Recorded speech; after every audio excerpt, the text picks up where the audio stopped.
Hello students, I am starting ICSE 10th class biology, unit 2 plant physiology, absorption by roots, the process involved, and here our lesson covers with the plant physiology including 4 of the divisions. One is the absorption by roots, photosynthesis, transpiration, and chemical coordination in plants. So out of these 4 divisions, first one is absorption by roots.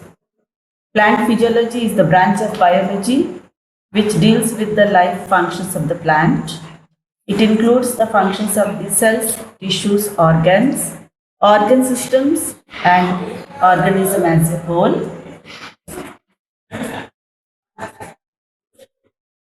Absorption by roots.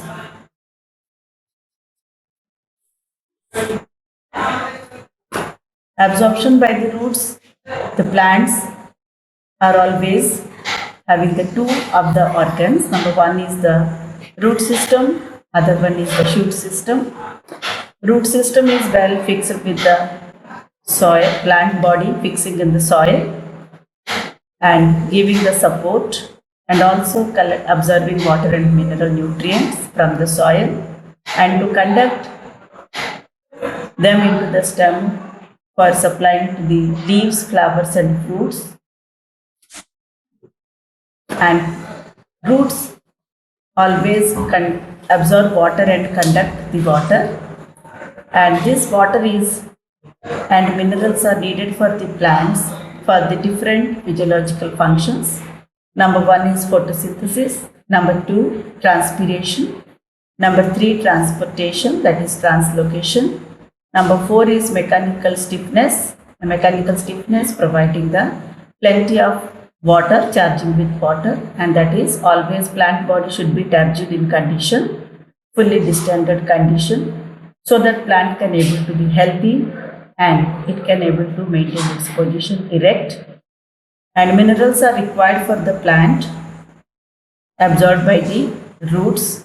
Those are some minerals are in the form of salts, nitrates, phosphates and sulfates, and some are macro and some are micronutrients. Out of this, potassium, calcium, magnesium, chlorine, these all are very important to the plant growth for their cell organelles as well as synthesis of the body of the cell and forming some of the enzymes and the varieties of the hormones to the plant body. And we are looking for the characteristics of the roots. Characteristics of the roots are ability of the roots to draw water from the soil is dependent on three characteristics. Number one is the huge surface area, and number two is root hairs containing the solution that is called cell sap, which one is filled in the vacuoles of the plant cell, and that cell sap is containing with the more of the minerals so that its concentration is more solute content will be present and amount of water will be less. Root hairs having the thin walls so that they can absorb more amount of water, and surface area of the roots are enormous so that the plant's rootlets would show hundreds of root hairs, and all the root hairs of this plant were to be taking as the number of root hair cells they can able to collect a large amount of water so that more amount of the water can be absorbed. Root hair cells contain the cell sap, that is root hair containing the cell sap, which one is filled in the vacuoles of the plant cell, that it is containing more of the solutes, and solutes are the dissolved salts and less amount of the water than the surrounding water. Surrounding water is very much diluted in condition, but the cell sap is much more concentrated in condition so that they are preferable for the osmosis. We will study in this lesson the process of osmosis and diffusion like some of the physiological activities. Root hairs have thin walls that they thin cell wall, and these are permeable, and this permeable cell wall allows water molecules to move and dissolved substances also freely in and out of the cell, which in and out of the cell when they are moving, that process is normally called as diffusion. Cell membrane is very thin, semi-permeable, which means that it allows water molecules to pass through, not any other bigger particles. So, this secret, the absorption of water from the soil by the roots, lies mainly in this characteristic feature. And here, one root hair cell is given as the diagram, figure number 4.2. The figure, it is one of the magnified diagram is given, root hair cell, and this is the extension of the root hair, and there is a cell wall and cell membrane, and enlarged vacuole is present, and very dense amount of the cytoplasm is present. It is thrown to the periphery, nucleus is present.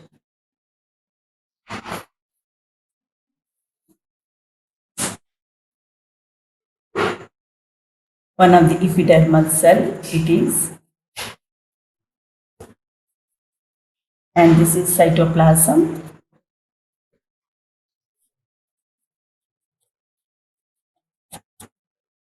and this is nucleus,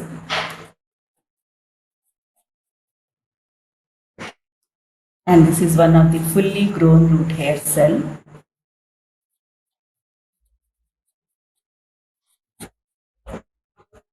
And having, as a plant cell, we already know that root hair cell is having cell wall and cell membrane also.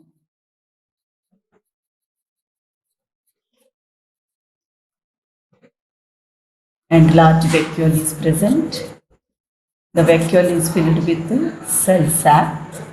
Cell sap is very much highly concentrated. Solute content is more and the water content is less. So this is one of the diagram in our book, figure 4.2. The diagram is very, very important. And absorption and conduction of water and minerals of the plant body of the roots. Its movement through the thickness of the root and its upward conduction through the stem is having the 5 phenomena are given. Out of these 5 phenomena, number 1 is the incubation. Number 2 is diffusion. Number 3 is osmosis. Number 4 is active transport. And number 5 is turgidity and flacidity, that is showing the processes, physiological processes, plasmolysis. And 5 of the processes, one is incubation, diffusion, osmosis, active transport, turgidity, that is flacidity, turgidity together, which one is carried with the plasmolysis. So out of these all 5 of the physiological processes, number 1 is the incubation.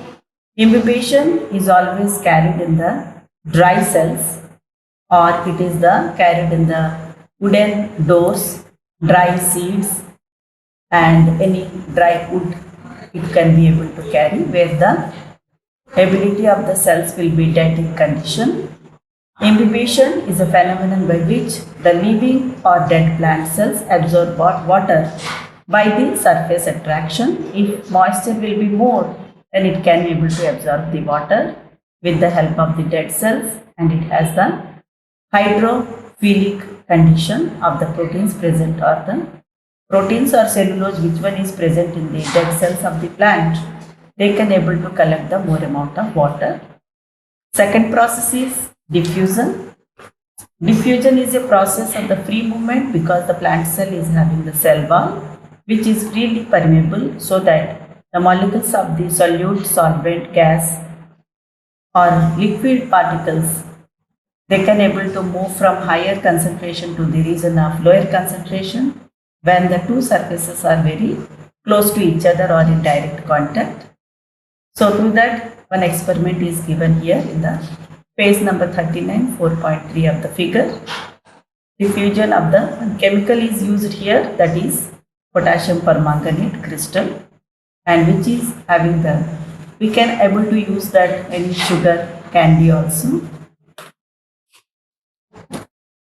any dye color also we can able to use, so that the potassium permanganate, if we will be placing a beaker containing water, very uniformly distributes its color, and uniformly throughout the beaker the color can be able to spread, and that is the one of the diffusion. Very slowly and very in all directions it can able to move. The molecules of the color is very slowly and uniformly distributed throughout the beaker, and this movement continues until the molecules are uniformly distributed. Stirring with a spoon or glass rod hastens the process of uniform diffusion, so that we have to settle the water beaker like that for some time, so that we can able to mark the diffusion, rate of diffusion. And third process is the osmosis. Osmosis is the movement of water molecules from the region of higher concentration to the region of lower concentration, and through the semi-permeable membrane or selectively permeable membrane. So, when the membrane is selectively permeable, it will only allow the solvent molecules, not the solute particles. So that if the solvent molecules are in higher concentration, they can able to rush through the semi-permeable membrane of the cell membrane. Across that, they can able to pass all the solvent molecules, so that immediately they can enter into the plant cell. So this particular process, movement of the solvent molecules through the semi-permeable membrane, is known as osmosis. And here the two solutions are being pointed out. One is the highly diluted solution, other one is the concentrated solution. Dilute solution is present in the surrounding of the soil, and concentrated solution is present in the cell sac, where the vacuoles are always storing the water, that is highly concentrated, so that surrounding water can be able to rush into the plant cell through the nucleus cells and occupying in the vacuoles.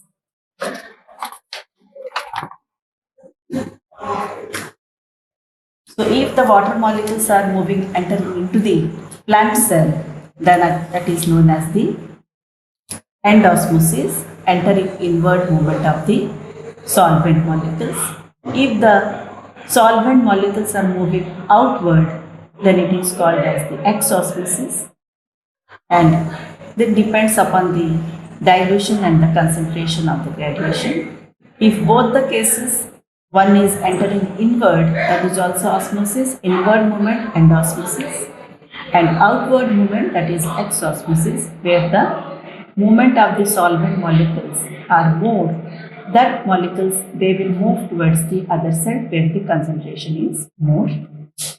Now we will be looking for the figure number 4.4, one of the experiment demonstrated, that is regarding the osmosis. One beaker is there, Thistle funnel is inverted, and beaker is containing the water, and Thistle funnel inside is placed the sugar solution, and Thistle funnel, the end of the Thistle funnel is covered with one of the cellophane paper, which is artificially acting as a selectively permeable membrane.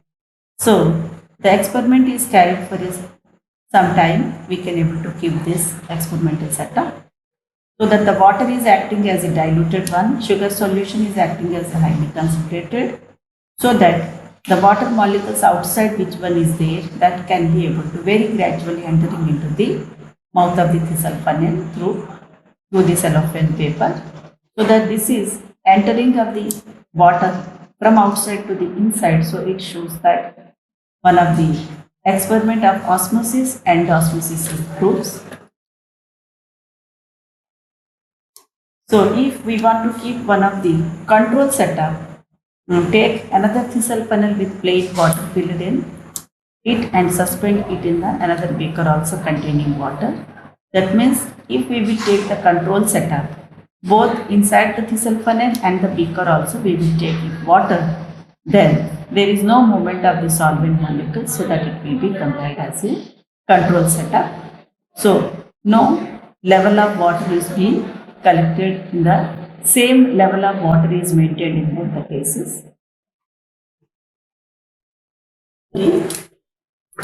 Two different concentrations of two different solutions present in two different regions, which determines the direction and extent of diffusion is known as the tonicity. Based on this particular concept, we have three types of solutions. Number one is hypotonic solution. Number two is hypertonic. And number three is isotonic. In hypotonic solution, the amount of solute will be very less and amount of solvent will be more. And hypertonic solution, the amount of solute concentration is more and solvent will be very less. And isotonic solution is both the solutions are having the same solute concentration, or maybe the different solute will be the same of the concentration of the different solutes in two different regions, so that no osmosis will be occurring in the isotonic solution. And hypotonic solution, it may be occurring of the endosmosis, and hypertonic solution, it may be occurring of the exosmosis. So these three of the solutions which it is working under our plant roots absorption. If plant roots are having this, inside the plant cell is having hypertonic, then outside will be hypotonic. Then the hypotonic solution can enter into the hypertonic, then it will be endosmosis. The reverse is exosmosis. If both the sides will be the same of the concentration is working, there will not be no osmosis, so that no movement of the solvent particles. According to that, we have a small experiment and figure number 4.8. It is placed on the animal cell and one is the plant cell also. Animal cell is given, that is the blood cells, it is given, and other one is given as the plant cell. Both the cases, one is the hypotonic solution, one is the hypertonic solution, and one is the isotonic solution. Hypotonic solution, water entering into the cell and the cell becomes very much larger in size, bigger in size. And hypertonic solution containing the water entering the cell is very less, so that leaving the water, so that it is going to be shrinking. And third case, isotonic solution, there is no change because both the sides are equal in concentration of the solutes and the solvent, so that there will not be change in the cell structure. So these three diagrams are given for the plant cell and the animal cell of the three different solutions are also placed. Now we will be looking for the active transport. Actively transporting is one of the transporting of the solute particles from the soil to the root cell. So those salts, mineral salts or ions, from their lower concentration to the higher concentration, it is moving through the cell membrane using some energy content, and that energy is in the form of ATP. And active transport is always collecting the salt or ion particles from the soil to the roots, so that whenever it is collecting the solutes or the ions, it is using some energy content. That energy content is in the form of ATP, that is adenosine triphosphate.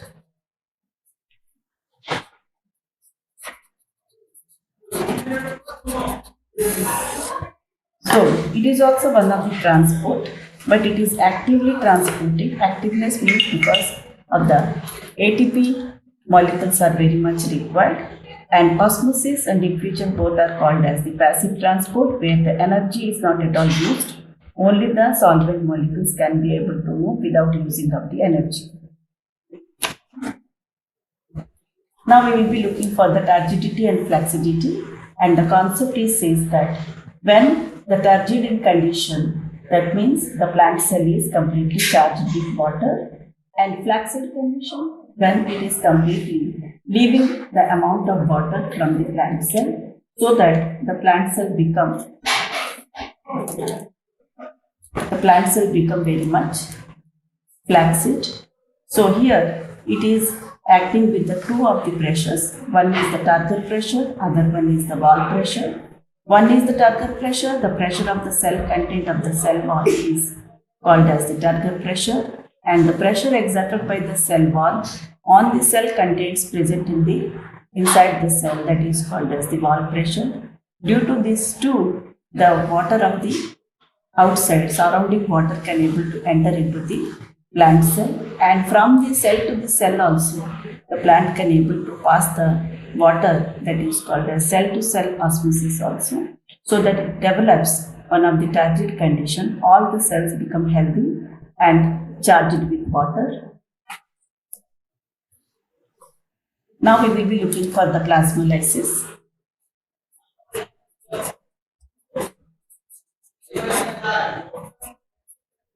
Plasmolysis is a condition. It is one of the flaccid condition or said to be limp condition when the plant cell is completely placed in one of the hypertonic solution or concentrated solution. Then the liquid material, whatever it is present in the plant cell, it will be moving outside. So it is also known as one of the exosmosis. So shrinkage of all the protoplasmic content of the cell when placed in a hypertonic solution. So it is leading to the limp condition or flaccid condition, or it is also called as the exosmosis. And when this particular cell after plasmolysis or plasmolyzed cell, when placed in a normal water, concentration of the solvent will be more if it is placed, then immediately it can able to charge it with water, is known as deplasmolysis. Deplasmolysis, that means regaining of the cellular materials along with the water, is known as the deplasmolysis. Plasmolysis is one of the abnormal condition of the plant body, and again regaining of the fully charged condition is known as the deplasmolysis. Recovery or the reversal of the plasmolysis is known as deplasmolysis.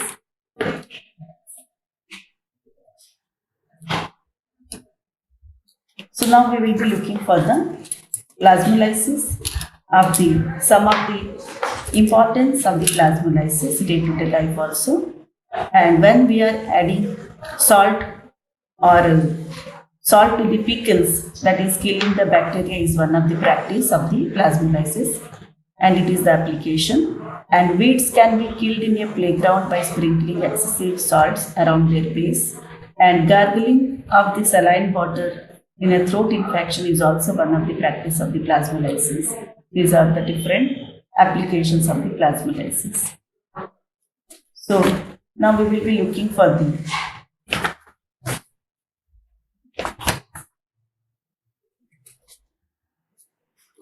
root pressure and bleeding. Two concepts we will go through.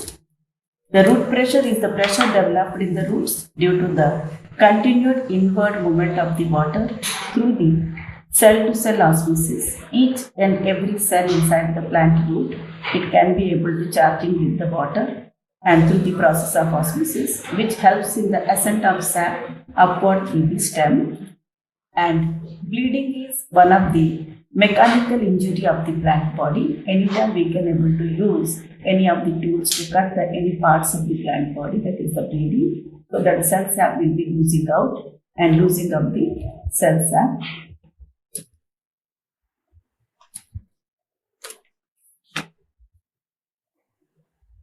So looking to this, we will be concluding with some exercise portions. Exercise portions are given as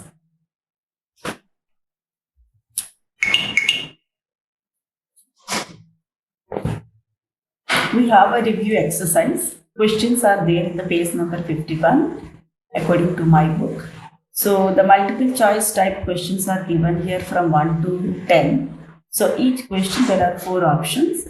Out of that, one of the answer is very much suitable for the given statement. So number 1 is the absorption of water by the plant cells by surface attraction is called as imbibition. That is number C. A plant cell placed in a certain solution got plasmolized. What was the kind of solution? Out of 4 options, C number answer is correct. Hypertonic salt solution. The state of a cell in which the cell wall is rigid and stretched by the increase in volume due to the absorption of water is called turgidity. Which one of the following is characteristic not related with the suitability of the roots for absorbing water? Is the D number answer. Grow downward into the soil is the right answer. And movement of molecules of a substance from the region of their higher concentration to the region of their lower concentration without the involvement of a separating membrane is called as diffusion. So these are the answers are given. And the sixth number answer is osmosis and diffusion are the same, except that in osmosis there is a C number answer is correct, a selectively permeable membrane in between. Then 7 number, the highest water potential is pure water. And 8 number, the space between the cell wall and the plasma membrane in a plasmolized cell is filled with water. And 9 number is what is responsible for guttation, that is root pressure. Number 10, the most appropriate characteristic of a semi-permeable membrane is that it allows a solvent to pass through freely but prevents the passage of the solute. So very short answer type question. Name the following is given. The condition of a cell placed in a hypotonic solution is turgidity. The process by which intact plants lose water in the form of droplets from leaf margins is guttation. The process by which water enters root hairs is known as osmosis. The tissue concerned with upward conduction of water in plants is known as xylem. The term for the inward movement of solvent molecules through the plasma membrane of a cell is endosmosis, and the process by which molecules distribute themselves evenly within the space they occupy is known as diffusion, and the pressure which is responsible for the movement of water molecules across the cortical cells of the root is known as root pressure. Like that, very simple related questions are given in the question number 2, 3, 4 and 5.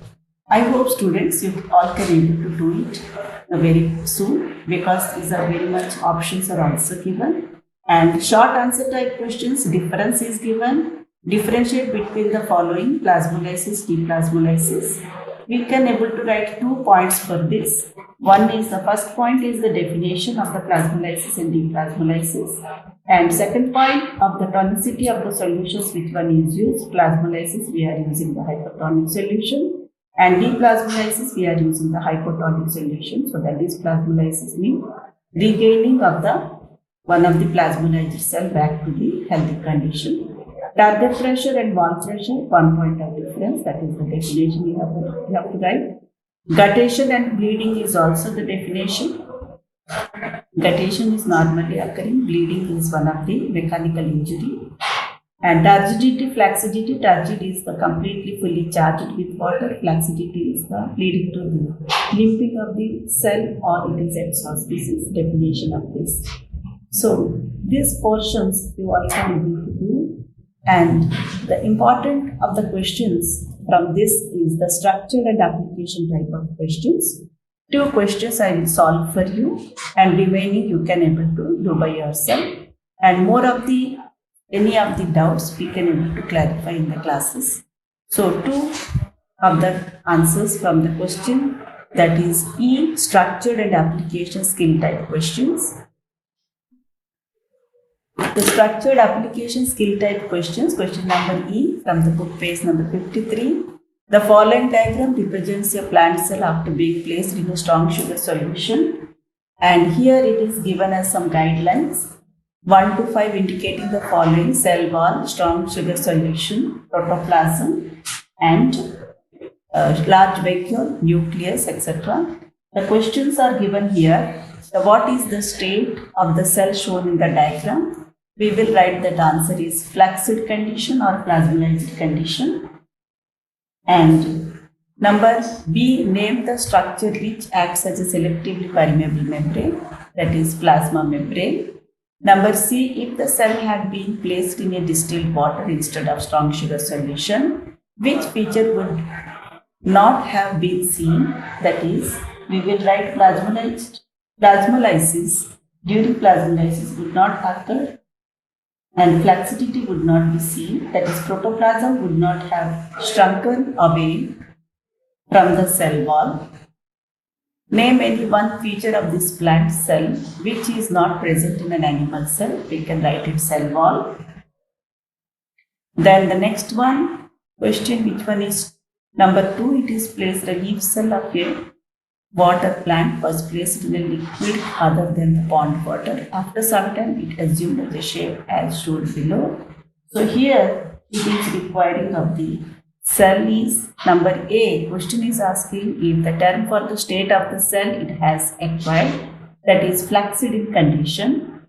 B. Question number B is asking comment on the nature, tonicity of the liquid surrounding the cell, that is hypertonic solution, so that it can be able to form as a flaccid condition. And C number, it is asking redraw in the space provided the diagram of the cell if it is soon placed in ordinary water for some time. So soon if it is placing in the ordinary water, then the plasmolized cell definitely collecting charging with the water to form as a deplasmolized cell. Deplasmolized cell is normally looking as a normal cell, so that we have to draw the cell of the turgid condition of the healthy cell, so that the protoplasm and plasma membrane contents will be extended and the entire diagram will be the cell and the vacuole will be bigger in size, fully turgid condition of the cell we have to draw.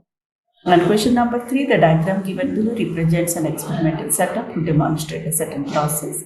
Study the same and answer the questions that follows. Name the process. Is the osmosis is given. Beaker is containing with water. Sugar solution is present inside thistle funnel, and parchment paper is given as a one of the cell, the semi-permeable membrane. Define the above mentioned process. Osmosis definition clearly is given in the book. We will write it. What would you observe in the experiment setup after an hour or so? That means the sugar solution, which one is present in the thistle funnel. The level of the thistle funnel containing solution will be rising because outside beaker water is entering into the thistle funnel through the parchment paper is acting as a semi-permeable membrane. What control experiment can be set up for this comparison? We can able to make a one control experiment. Both the beaker and the thistle funnel, both the sides we will use either sugar solution or water, both are isotonic, so that there will not be any osmosis will be not close here. Keeping in mind the root hair, cell, its surroundings, name the parts that corresponding to the number 1, concentrated sugar solution, which one is present in the sugar thistle funnel, that is known as the cell sap, vacuole containing solution. Parchment paper is cell membrane or plasma membrane, and water in the beaker is the one of the soil water present in the surroundings. Name any other substance that can be used instead of parchment paper in the above experiment. We can able to write the cellophane paper or muslin cloth also. Mention 2 advantages of the process to the plants. One is the absorption, one is the second one is the turgidity.